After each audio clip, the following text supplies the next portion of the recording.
How to use promo codes on AliExpress.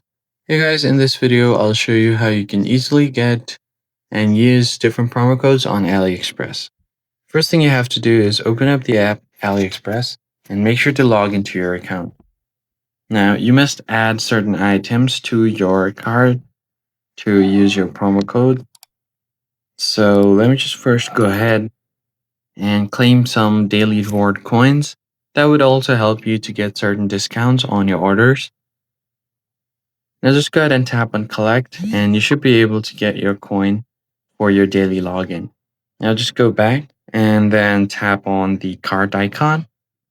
Once you're here, select the item that you want to check out of, tap on next.